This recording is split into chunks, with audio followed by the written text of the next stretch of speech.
We're going to talk about another saint today, Pope St. John Paul II.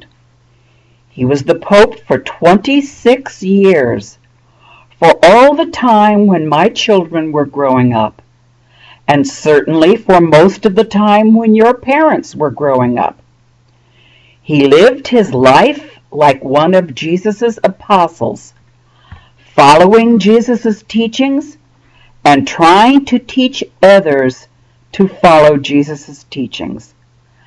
John Paul II let his light shine before others so that they might see his good deeds and glorify our Father in heaven. It's his voice that you hear when we listen to the Our Father, the Pater Noster, in Latin. He could speak many languages. When he was born just over 100 years ago, he was given the name Karol Wojtyla. He was born in Poland. His mother died when he was only 8 years old.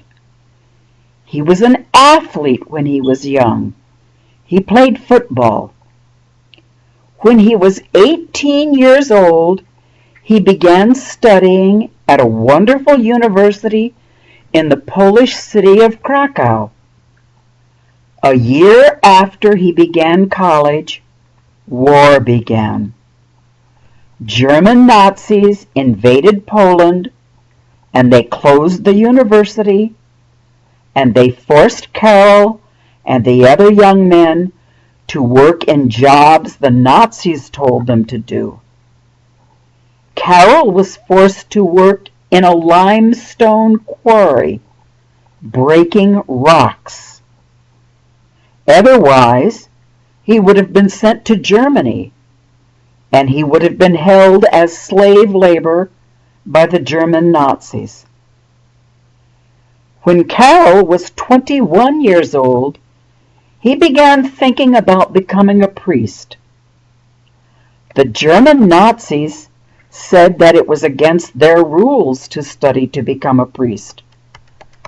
But Karol learned that there was an archbishop, a cardinal, like a boss of priests, who was teaching men to be priests in a hidden way.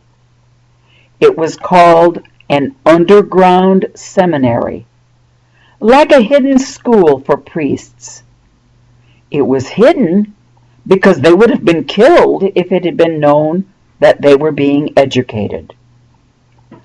One time during the years when he was studying to become a priest, German Nazis came to the city where Karol lived, and they captured 8,000 men and boys and took them away. Karol hid in a basement and escaped the Nazis. Then he escaped from the basement and got to the home of the archbishop. He remained there for 5 months, hidden until the Nazis left the city of Krakow. He never gave up hope. Karol became a priest a few months after the end of what we call World War II. That's a war that your great-grandfathers may have fought in. It happened before I was born. After Karol had graduated from college and had become a priest, he continued studying, and he became a college professor also, and he wrote. He wrote about communism. He wrote that communism was bad and evil and that it hurt people. Even while he was a priest, he would go hiking and skiing and bicycling and camping and kayaking. He would go with his students and his parishioners. When he was 38 years old, he became a bishop. When he was 40 years old, he wrote a book saying that the Catholic Church's teachings on marriage are right, They are correct. When he was 58 years old, he became Pope, and he took the name John Paul II. He was Pope for over 26 years. He was loved by everyone. He brought many people back to the Catholic Church. He helped to get communism out of Poland.